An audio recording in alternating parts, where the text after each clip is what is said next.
She is very different from the other dogs on the farm. Frieda is a bit scary. She is a big dog. You're going to be famous. I like to say that you get the dogs you need. If you're going to be a Bedlam Farm dog, it seems sooner or later you're going to have a book written about you. Meet the Dogs of Bedlam Farm is my first children's book. For her first 6 months on the farm, Frieda lived in this carriage barn where the farmers used to keep their horses and buggies. We couldn't let her in the house because she'd go after the other dogs. This was Frieda's second home on the farm, the studio. I would come over in the afternoon with bags of beef jerky, kind of toss them to her. I used to bring Lenore with me and give her some beef jerky, throw pieces of beef jerky at her. She kind of looked at me and glowered and growled. I always felt Frieda had a big heart, and I think Lenore saw that before I did. She would always come running in and Frieda would growl at her and Lenore would just give her a big kiss on the nose. Lenore has a way of melting hearts. And that was really the idea for this book, really. We still come out to this carriage barn once in a while. Frieda likes to sit in there, makes her feel calm and safe. I think it was Lenore who really turned Frieda around. Lenore is called the love dog, and not for no reason. When it comes to love, she does not take no for an answer. At first, Frieda didn't get along with anybody.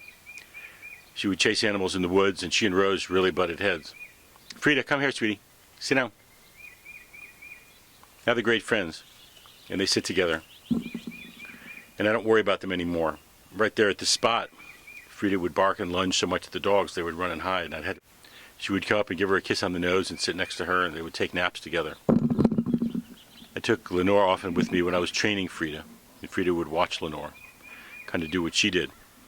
I saw Frieda learn to be calm around Lenore, learn to be affectionate around Lenore, and learn to play. That became the point of the book for me. Seeing these dogs come together in this family. When you write about dogs, you learn quickly that you're not really just writing about dogs, you're writing about the people who own them. And I'm grateful that we all hung in there together. I learned a lot, and I hope the story teaches a lot as well. Meet the Dogs of Bedlam Farm is being published April 26th. There's something else I'd like to say about Frieda. She was abandoned and roamed the Adirondacks for several years, living out in the cold and rain and finding food for herself.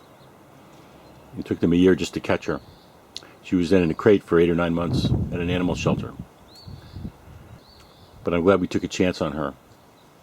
I'm glad my wife took her home, and I'm glad we gave her a shot here at the farm. I think one of the messages of Meet the Dogs of Bedlam Farm is to take a chance on dogs like Frieda. She's really worth it.